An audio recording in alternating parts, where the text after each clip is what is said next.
오늘 본문은 민수기 22장 20절 말씀부터 마지막 35절까지 읽었습니다. 무려 거의 15줄 정도 읽은 것 같습니다.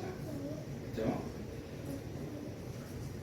요 구절에서 핵심은 뭐냐면, 이 구약 성경을 읽으면 이 부분을 많은 사람들이 궁금해해요. 이스라엘 백성이 출애굽하죠. 하나님 명령.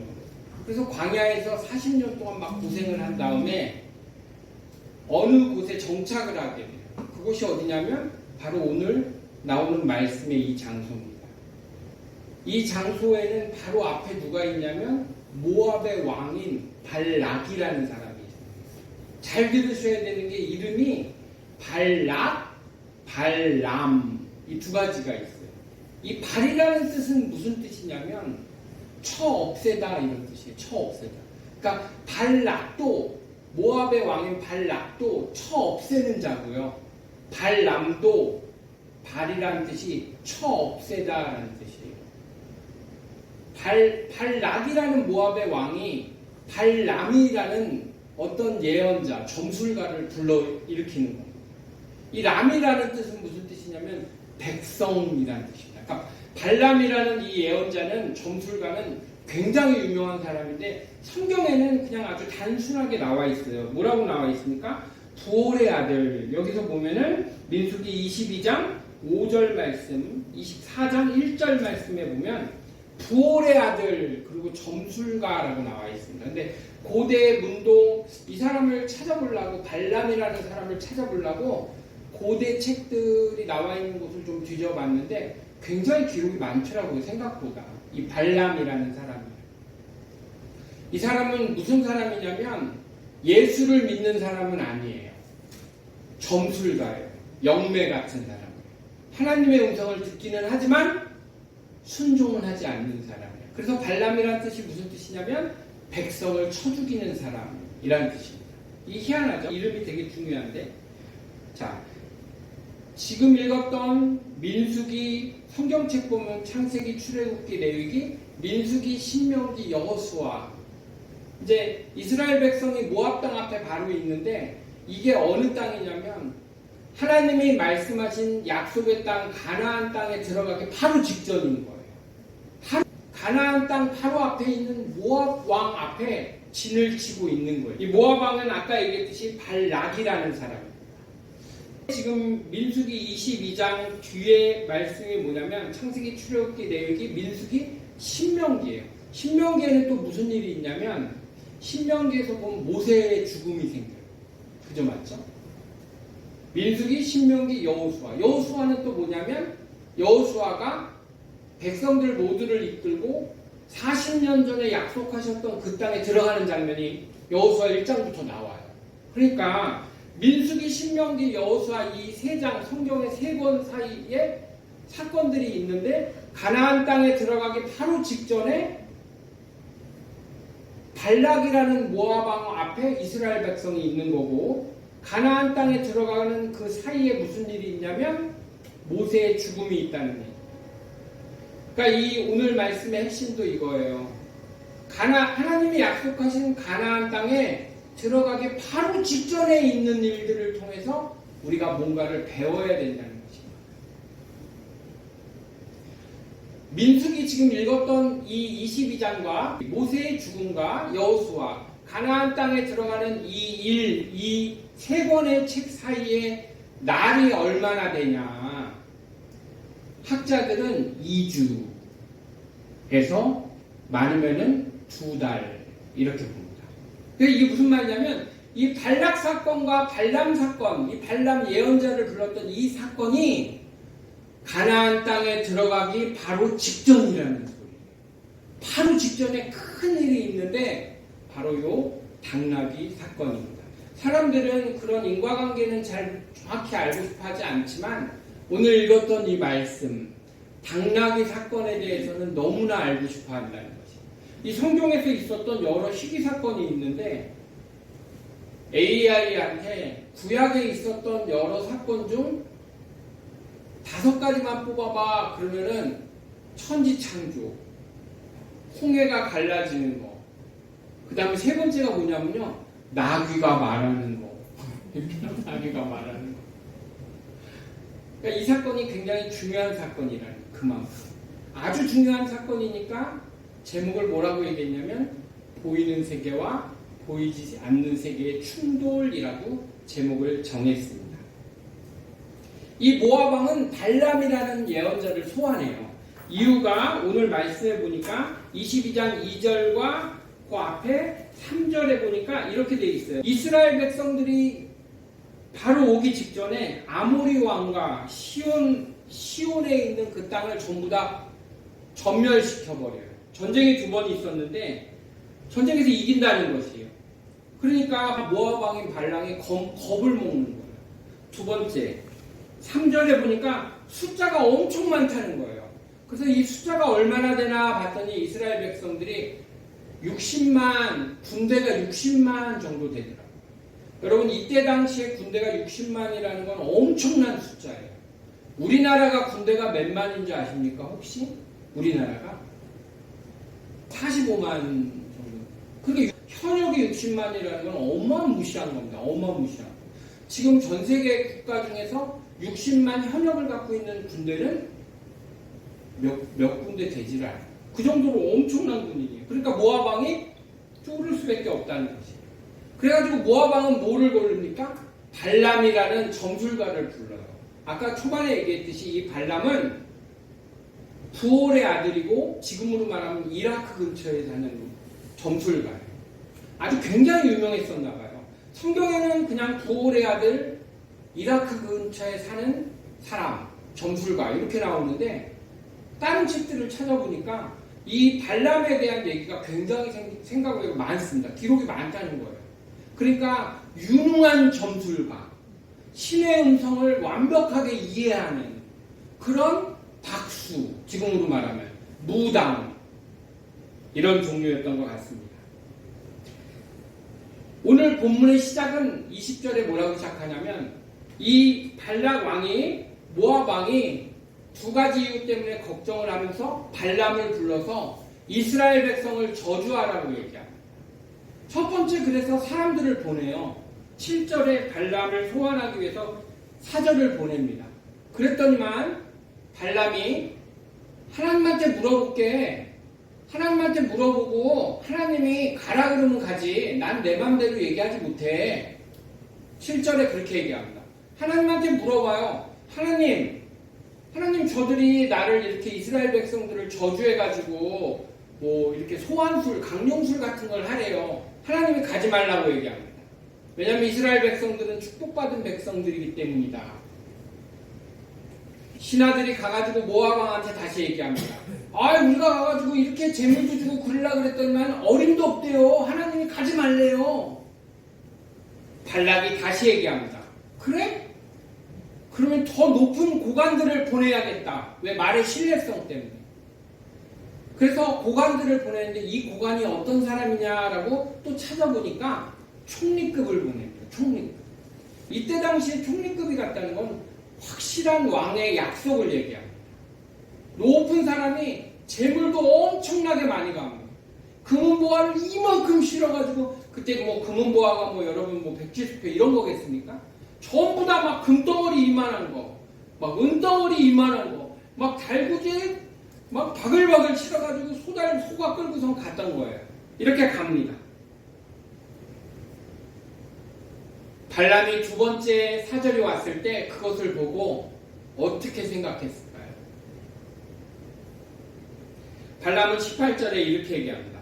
발람이 발락의 신하들에게 대답하여 이르되 발락이 그 집에 가득한 은금을 내게 줄지라도 내가 능히 여호와 내 하나님의 말씀을 어겨 덜하거나 더하지 못하겠노라. 그런즉 너희는 여기서 잠시 기다려봐라. 이 밤에 하나님이 나에게 뭐라고 얘기하시는지 내가 한번 기도를 드려보겠다. 그러나서 오늘 본문이 나오는 거예요. 밤에 하나님이 발람에게 임하여 이르시되 사람들이 너를 불러 왔거든 일어나 가라. 그러나 내게 이르는 말만 준행할지니라. 저는 이 구절을 읽으면서 너무나 궁금했습니다. 뭐가 궁금합니까? 왜 발람은 두 번이나 물어볼까 하나님한테?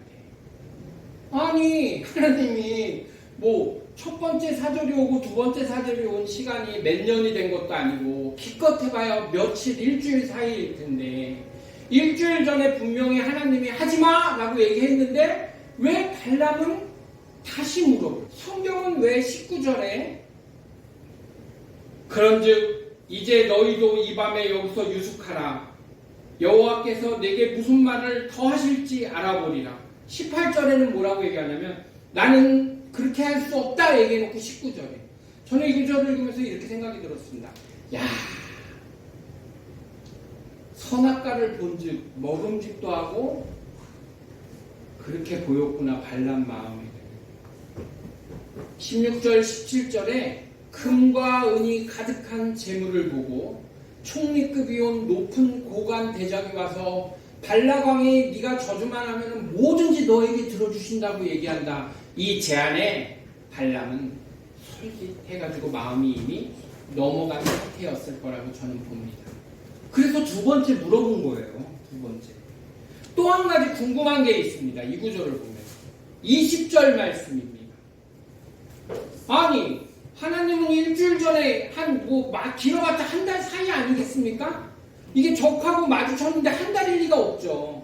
한 번 갔는데 발락왕이 다시 사절을 보내는 게 한 달 뒤에 보내겠습니까? 급해 죽겠는데 길어봤자 일주일 사이일 텐데 다시 하나님은 왜 일주일 사이에 그래 가라고 얘기했습니다.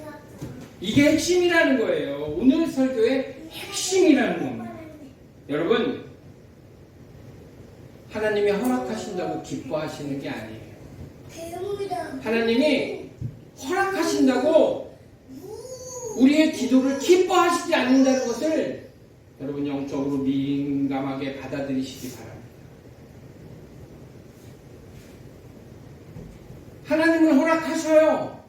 발람의 마음을 이미 다 알고 계시기 때문에 허락하신다고요. 하지만 기뻐하시는 건 아니라는 거. 그러고 나서 본문에 나귀 사건이 나옵니다.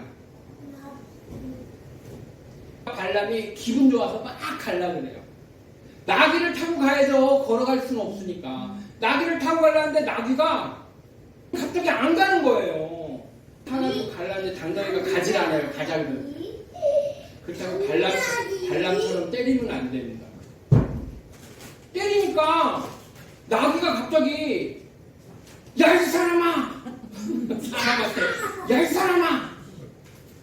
내가 언제 네가 가자는데 싫다고 한 적 있냐? 왜 나를 때리고 난리냐? 그렇게 얘기를 하는 거예요. 어처구니 없는 얘기죠? 나귀가 말을 하니까. 그때 발람의 눈이 밝아지면서 하나님의 사자가 앞에서 칼을 들고 있는 걸 발람이 발견하게 됩니다. 그리고 32절 말씀에 뭐라고 얘기하냐면 이렇게 얘기해요. 야, 너 왜 나귀를 3번이나 때리고 난리야? 나귀가 문제가 아니야. 네 길이 사악한 게 문제지. 내가 보기에 너는 나빠. 잘못됐어. 이렇게 얘기를 합니다. 여러분, 우리가 가끔 하나님 때 기도하고 간구하는 것들이 있어요. 지나가는 우리 세월들을 보십시오. 안 된다고 얘기를 아는데도 그렇게 간구하는 경우도 저도 엄청나게 많았어요. 그래서 지금 생각해보면 하나님이 허락은 해주시지만 기뻐하는 게 아니었구나 라는 생각을 많이 하게 됩니다. 발람은 이 인류 뒷장에 보면은 갑니다. 그래서 23장에 첫 번째 예언, 두 번째 예언, 발람의 세 번째 예언까지 읽게 됩니다. 발람은 이스라엘 백성을 저주하지 못하고 언덕에 올라서 축복을 하고 있어요. 하나님이 그렇게 시켰으니까. 왜? 나귀가 말을 하는 그 사건을 보지 않았으면 발람은 가가지고 이스라엘 백성을 저주했을 수도 있어요. 근데 나귀가 말을 하는 것을 보고 발람은 저주를 하지 못하고 축복을 합니다. 이후 발람은 어떻게 됐을까요? 이후 발람은 아까 얘기했죠? 창세기, 출애굽기, 레위기, 우리가 읽는 이 민수기, 신명기, 여호수아, 민수기, 신명기, 여호수아 사이에 신명기가 있고 모세가 죽고 여호수아가 약속의 땅을 받으러 들어갑니다. 그 바로 앞에 여러분 앞에 하나님이 약속한 것이 있다면 그 약속을 받기 바로 직전에 일어나는 일들을 여기서 얘기를 해주고 있어요. 발람은 세 번의 축복을 한 후에 어떻게 됐을까요? 민수기 31장 8절을 한번 찾아보도록 하겠습니다. 31장 8절입니다. 제가 바로 읽도록 하겠습니다. 그 죽인 자 외에 미디안의 5왕을 죽였으니 미디안 왕들은 에이와 레겜과 수루와 후루와 레바이며, 이게 중요합니다, 또 부올의 아들 발람을 칼로 죽였더라. 그러니까 이 발람은 그 후에 어떻게 됐냐면 이스라엘 백성한테 칼로 죽임을 당해요. 성경이 증거하는 것입니다. 왜 그럴까요? 왜 그럴까요? 왜 그럴까요? 24장 11절입니다. 발람이 3번 축복하고 나서 발람 왕이 가만히 두겠습니까? 금은 모아도 이만큼 주고 총리급이 2번이나 가서 왕의 뜻을 정하고 자기가 따라와서 저주하기로 그렇게 약속을 받아놓고서 24장 11절입니다. 발람이 3번째 예언을 하고 그 후의 일입니다. 제가 읽도록 하겠습니다. 그러므로 발락이 얘기하는 겁니다. 왕이. 그대는 이제 그대의 곳으로 달아나라. 이게 무슨 뜻입니까? 야, 너 저주하기로 약속해놓고선 이제 와서 이렇게 축복을 하고 그러면은 네가 내 적군에게 축복하면 우리는 다 멸망하라는 얘기 아니야? 너무 화가 난 거예요, 발락왕. 그래서 뭐라고 얘기합니까? 이제 도망쳐. 내가 너를 없애버릴 거야. 이렇게. 그게 그 말이에요. 이 사건은 31장 발람이 이스라엘 백성한테 5왕과 함께 죽기 직전 25장에 무슨 일이 있었는지가 되게 중요한데 25장의 큰 소제목에 뭐라고 써있냐면 부올에서 생긴 일이라고 되어 있습니다. 이게 무슨 얘기입니까, 여러분? 부올에서 모압의 여인들하고 이스라엘 그 진치고 있던 백성들하고 이상한 관계가 돼. 그리고 막 우상숭배, 막 뭘 만들어서 짓고. 그래서 이스라엘 백성들이 엄청 많이 죽어요. 그런데 이스라엘 백성들이 그렇게 부올에서 망하게끔 하나님이 친히 쳐서 없애게끔 그렇게 만든 그 계략을 누가 줬냐면 발람이 줍니다. 언제? 24장 11절 그대는 이제 그대의 집으로 도망가라 라고 얘기한 이후에 발람이 쫄아가지고 발락한테 한 번만 살려주면 내가 이스라엘 백성이 멸망하게끔 만들 수 있어 라고 얘기합니다. 신약성경 요한계시록 2장 14절을 찾습니다. 신약성경 요한계시록 2장 14절 제가 읽겠습니다. 이게 누구한테 하는 얘기입니까? 버가모 교회에게 보내는 책망의 말씀입니다. 그러나 내게 2가지 책망할 것이 있나니 거기 내게 이 구절이 중요합니다. 발람의 교훈을 지키는 자들이 있도다. 발람이 발락을 가르쳐 이스라엘 자손 앞에 걸림돌을 놓아 우상 제물을 먹게 하고 또 간음하고 행음하게 하였느니 이게 이 말이에요. 그러니까 야, 이 금은보화 주께 받았어요. 와서 3번 저주해. 오케이, 따라가요. 따라가는 도중에 나귀가 갑자기 말을 해요. 그러니까 발람이 아차, 근데 재물을 이미 다 받았어요. 이제 와서 안 간다 그러면 그 자리에서 쳐 죽일 것 같으니까 따라가요. 또 하나님이 가서 할 말을 하라 그러니까 가서 언덕에 올라가서 3번 축복해요. 그러니까 발람이 열받아가지고 야 이씨 너 가만 안 둘 거야. 그러니까 발람이 살짝 얘기해요. 뭐라고? 가만히 있어 보라고. 다른 게 있다. 이스라엘 백성이 다 쳐죽임 당하게 할 수 있다. 아이디어를 줘요. 모압의 여자들이 있지 않나요? 이스라엘 백성들 쟤네 광야 댕기면서 얼마나 그러면 얼마나 쟤네 간음하고 있는데 이렇게 하면 하나님이 그냥 다 쳐죽인다. 이게 바로 부올에서 생긴 일입니다. 부올에서 생긴 일. 그러니까 하나님은 발람이 2번째 물어봤을 때 이미 알고 계셨어요. 이미. 이미 발람이 그렇게 할 줄 이미 알고 계셨다고요. 허락하신다고 다 기뻐하는 게 아니라는 걸 여러분 절대 잊지 마시기 바랍니다. 공든탑 쌓다가 한 번에 무너지고 공든탑 쌓다 한 번에 무너지고 차라리 하나님을 의지 안 하고 세상 의지해가지고 내가 싸우면 되는데 그럼 그냥 냅두는 거예요. 지옥 가든 말든 하나님께 의지해서 공든탑 쌓다가 무너지고 예습관을 버리지 않는 거예요. 요셉이 형들한테 팔림을 당해서 애굽 땅으로 갑니다. 애굽 땅에 가서 보디발의 전체 재산과 그 장군의 모든 가족의 모든 것들을 다 건사합니다. 얼마나 높은 자리인지 여러분 알 수가 없을 정도로 높은 자리입니다. 그러다 부인의 유혹을 받고 요셉은 깜방에 갇히게 됩니다. 깜방에 갇혔는데 다시 왕의 술 따르는 자와 떡을 올리는 자가 그 깜방 안에 같이 들어옵니다. 이 두 굉장히 높은 사람이에요. 왕에게 술을 따른다는 건 지금으로 말하면 거진 진짜 비서실장급입니다.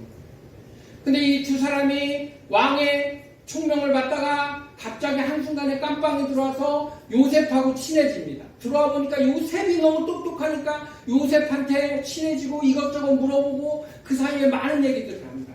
둘이 꿈을 꿉니다. 이것저것 꿈을 꾸는데 요셉이 그 꿈을 해석해 줍니다. 그리고 한 사람에게 당신은 나가게 될 거라고. 그 성경 구절을 잘 보세요, 여러분. 그러면서 요셉이 뭐라고 얘기하는 줄 아십니까? 당신이 나가면 내가 깜방에 있는 것을 좀 기억해달라고. 이 말이 무슨 말이에요? 하나님의 힘보다 당신이 가진 권력으로 날 좀 빼달라고. 성경은 잘 찾아보십시오. 그 뒤로 그 얘기를 하고 바로 그 뒤에 관원은 나가고 복권됐지만 그 받은 다음 구절이 뭔지 압니까? 그 관원이 요셉을 잊어버리는